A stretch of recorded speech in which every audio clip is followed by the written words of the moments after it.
Rastaman vibration. Rastaman through one stone. Yeah, they can't mutabari content. So I make you DLS wave, and we are back on our Rasta what? On our Rasta what? Yo, Mr. S. Rastafari. Selassie I 18. Yes. I think we are back I on see. our Rasta. On On our Rasta bomb clot. All right, make it go on. All right, so we're gonna do the 5 W's. I mean, we've all been English teachers before, so we know what the 5 W's mean. We got the who, the what, the where, the when, and the why. So let's start with the who. Now, the who is a professional wedding photographer hired for a client ceremony. The client being a guy getting married, so he wants his, pictures and stuff taken for posterity. What is the guy was denied entry into a Catholic church by a priest? Where? Ghana, my happy home. When? September 2025, very recent, this month. Now, why did he do that? The priest stated that the photographer's hairstyle, described as a Rasta hairdo or locks, was considered ungodly and thus a barrier to his entry. Yo, so Catholic priest, us say, I no go fit enter the church. Then go shoot my clients because of my hair. So I just sit outside. It's crazy, man. Mr. L. Rasta man cannot get into a church because his hair is considered ungodly. I'm not sure if it's ungodly in the Bible, by the priest, or by God himself. Ungodly in what sense? Let me start it this way. I didn't see Jesus. I didn't come to meet Jesus Christ. But I believe in God and in Jesus. But every depiction I see of Jesus given to us by the same church shows he had long hair. And we have many stories in the Bible, and almost all the depictions, all the illustrations we've seen. I think the description of Jesus himself in the Bible. Yes. Something of long hair, yeah. Exactly. The color is a different story, but we knew it was long hair, yeah. Right. Samson, where was his power? When Delilah deceived him and they cut off his hair, he lost his power. Mm-hmm. So when you look at all these Bible stories and even your Savior himself, and you compare it to what happened, then I'm at a loss, because I don't see how somebody's hair is a barrier to the person entering a church. I don't think salvation has anything, I don't know for sure, but I don't think salvation should have anything to do with what kind of hair anybody is wearing. I think you know for sure. You just get the pastor is going to come for you. So what if I go there with what the Chinese would call guanto, like Sakura? Should who says the rules and says that someone with Sakura can be saved in a church or can enter a church, but somebody with locks cannot be saved? But that's what I'm saying. That I think you do know. Whatever you said right now, I think you've stated fact, and you can't say you don't know for sure. You do know for sure. There is no way that there's been a default hairstyle that can be allowed to enter a church, and which one cannot. No, give me a second. Let me wrap it up. I will not give you a second. No, I think we're kind of mixing a few things up. Give me 1 minute. 1 minute. No. Because El was saying something that, from the description in the Bible, we knew that Jesus had long hair. Hold on, Samson had long hair, right? So the point is, I don't think the pastor was denying this guy entry because of the long hair, because the women that go to the church, they have long hair. So I don't think long hair is the issue. I think it's the fact that it's locks. Let me say what I want to say before you know what I mean. All right, say what you want to say before you forget. Mr. L, let me give you a one. If you want to talk to me direct. Don't try and use the Bible. And use the pastor's mistake and or inability to reason to take a shot at me. We are talking about logs here. What has... I know what direction you're coming from. Take off your cap. What does Sakura what is Sakura doing in this conversation, my brother? Exactly. Why? For answer. Why do you want to involve me? What? The pastor is not my family. I don't know. I didn't even think about you. Now you say it comes clear. Somebody needs saving here. I need to get hold of your pastor. Be careful. But the thing is, to be honest, you will be allowed in, so that's a positive, right? You'll be allowed in. That is why that is why exactly. Like, this one was very personal. This one was very personal. It was personal. I need to come in. Anyway, to the pastor. Listen, we have a culture back home where we revere people in positions, especially in our churches, where our sisters and what are called those leaders or pastors, daddies and whatever. Listen, for me in life, it's simple. There is wisdom, what I call wisdom, natural wisdom, and then the things you learn, right? No matter what you do, the things you learn can never outweigh natural wisdom. It shouldn't. But some of these, our pastors, allow some of the things they've learned. Like they try to add Bible things to it. And I don't want to go to the Bible because I don't want to. But common sense should tell you that it doesn't matter whether you're a pastor or not. You should not judge a book by its cover. It's as simple as that. So somebody having a lock or Sakura would not stop the person from going to heaven, because actually you are not the gatekeeper. That is the first. So why are you being judgmental here? You got a point, but the point actually is like, okay. Secondly, my second point is, these same churches, it was an Anglican church. It was before the Church of England. And we know their history. We know what they've done in our history. We know it, unless you've not read. So, I don't know. That is why I'll quickly jump in and say, that pastor, he's mentally enslaved. No, the thing is, I'm trying to understand what ungodly means. Is it like unclean, or I'm trying to understand what he means by ungodly. I'm telling you, he's mentally enslaved. Look, Stephen said he doesn't want. Stephen said he doesn't even want to go biblical. But if we're talking about a church, right? Jesus washed the feet of ordinary people. Exactly. So what is ungodly? I mean, like the master that you are serving, he himself washed the feet of normal, ordinary people.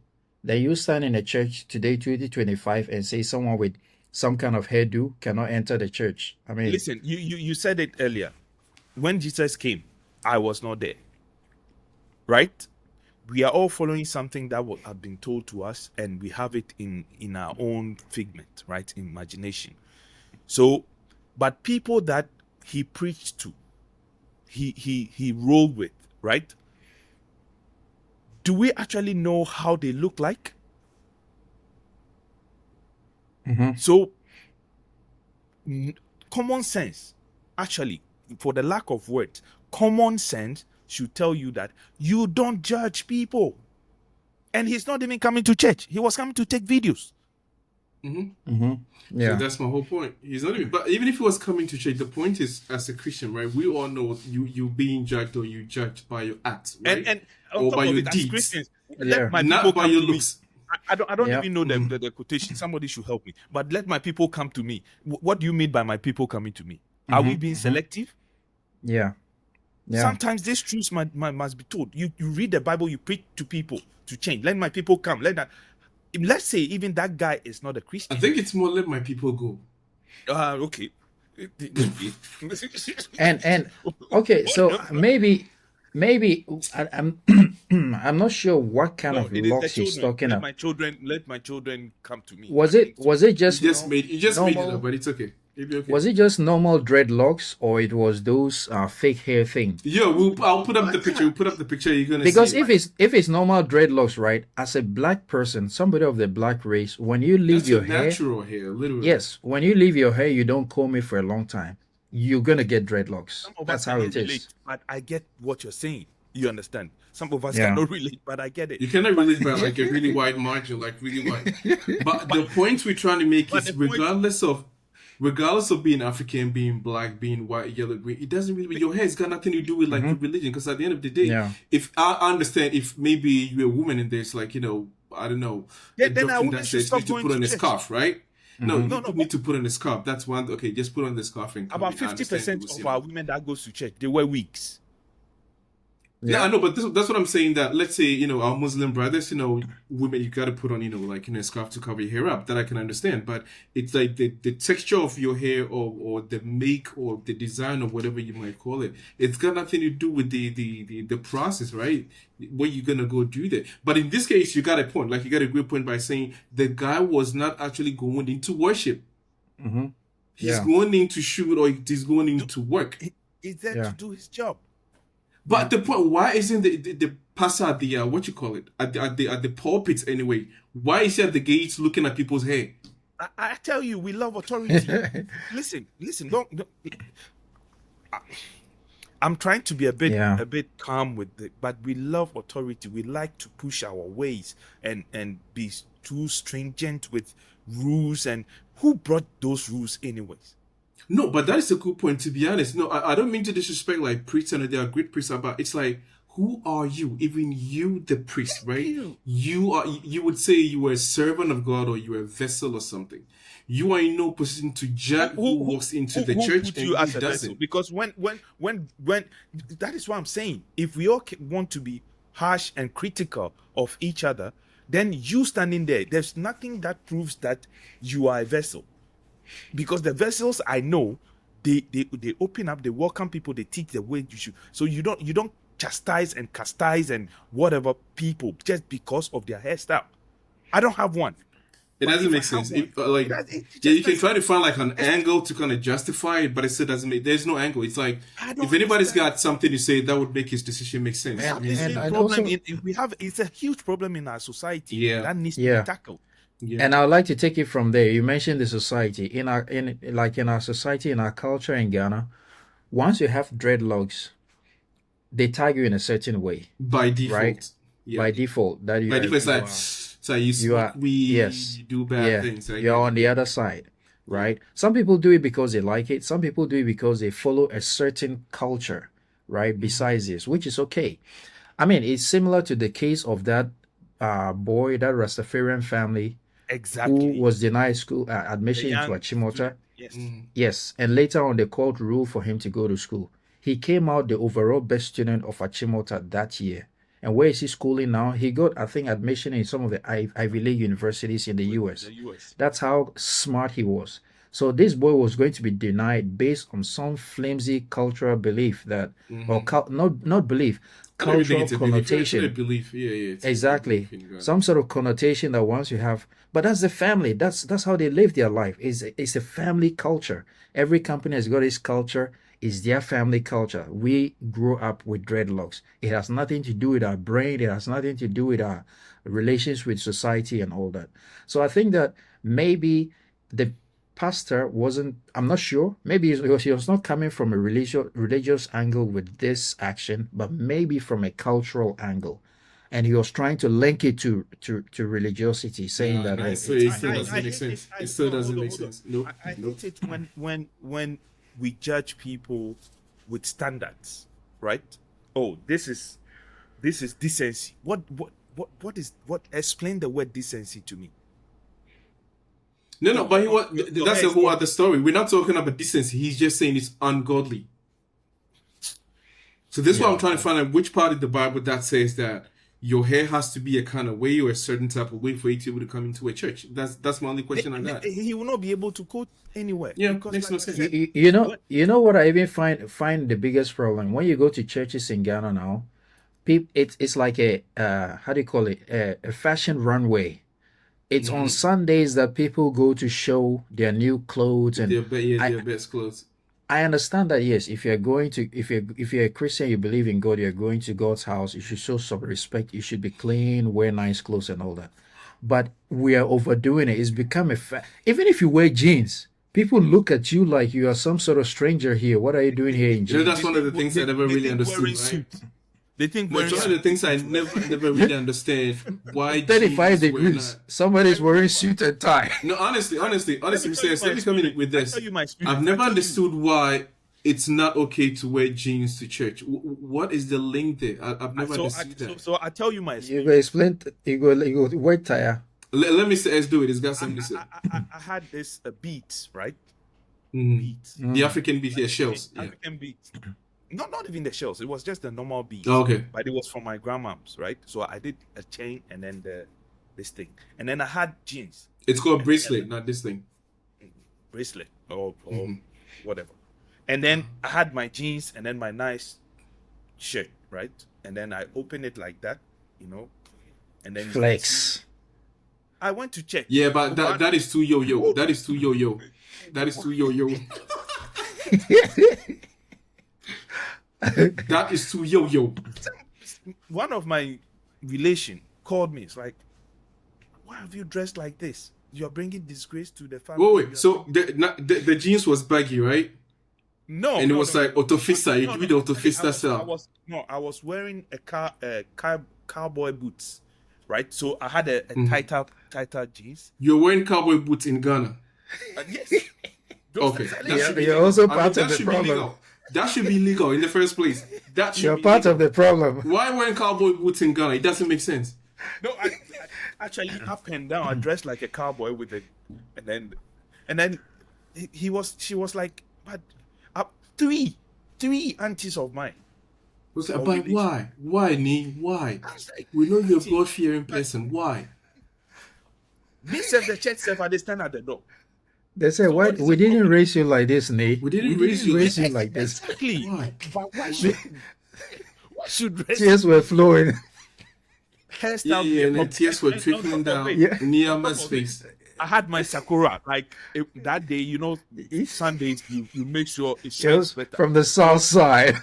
The only thing you were missing was a horse on that day. Exactly. No, but on a more serious note, to be honest, it's like, yeah, where do all these things come from? It doesn't make I sense. don't know. It's almost like it always has to be like, you know, what do you call it? Up and down. What do you Sakura. we Sakura. we had a name for that. Do you remember that up and down? Political suit. Political suit. It's almost like that's the only thing you can go to church with that is acceptable. It's so God. ridiculous. Yeah. It doesn't make sense. Yeah. Anyway, so it is what it is. Anybody got anything else to add before we leave? No, Because for for me, it's me, like, I find it so I think- ridiculous. There's nothing else to say. We need a mind change. We need to reset our minds. We need to recolonize ourselves. You understand? To get out of this kind of unnecessary burden. It put pressure on people financially. I tell you, you meet someone, right? It could be a lady or a guy, and going to church alone, they get a lot of trauma because they have to wear new stuff every time. They have to sew new dress, new kaba and slit, and all that. It has become like a whole industry where people are making a lot of. Charlie, get your nice simple t-shirt, whatever you're wearing, because you're going in. It is the spiritual thing, man. If it's Sakura, go Sakura. Yeah. Ella, you got something to add? So we wrap up. Well, the Bible says it's not those who shout, Lord, Lord, who enter the kingdom of heaven, but those who do the will. Yes. Ajagreya says something. He said people see Shatawale, and because he is outspoken, they tag him as somebody who is yo-yo in Ghanaian parlance. But he says if you meet Shatawale and you are praying with Shatawale, you'll be shocked. He even prays better and more than even some pastors.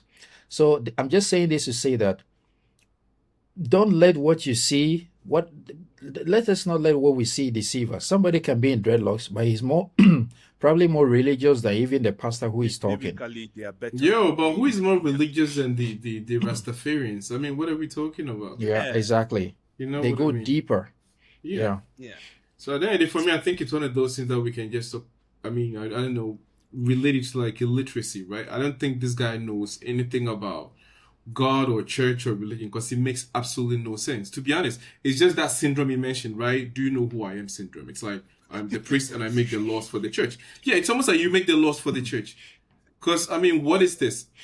And it's like, I was hoping to kind of get the response from the actual guys who hired this guy. It's like, do you get him to do his work or do you go on with the wedding without this guy? You know what I mean, right? With all due respect, somebody has paid for a service, and just because you feel you are in a position of authority, you flexing your powers in the name. Yeah, but what is that? Your position is Because supposed to bring people together, right? Yes, But what is somebody your came. position of authority? Actually, you're supposed to bring people together. It doesn't matter their background, color, Exactly. hairstyle. That's why I said That it is has to do that with is what the your authority, yeah, demands from people you. see that pastor and they want to accord him all the due respect. Oh, he's holier than that. He did that. He's going to heaven. No, he can still be Yeah. that pastor, but he can still be dumb. Yeah, that's what I'm saying. I think it's just These are electricity, facts. to be honest. Yeah. It doesn't We make should sense. change. We should change that. unfortunate. I hate that judging of character all the time just Yeah. because you see somebody in locks or somebody is in like Sakura or whatever we call it back home. You know, We can't go deeper, but I had Sakura then. My auntie told me, look at what you've done to yourself. If they shout Ojulo, you'll be the first person they arrest. Yeah. no, I think she was right Anyways. at the time. You looked the part. At the time, you looked the part. Yeah, with the cowboy boot and all that nonsense. The fearfulness of your face. Like you're walking in like 50 degrees weather in cowboy boot. What is wrong with your brain? Anyways, we're gonna leave it here, guys. So yeah, comment in the comment section. Yep. If you think this pastor was right, which I really doubt many people would say, or anybody at all would think he was right, because it makes absolutely no sense. But if you think whatever he said or whatever his decision was justified, leave your comment in the comment section. We'll see you on the next episode. DLS out.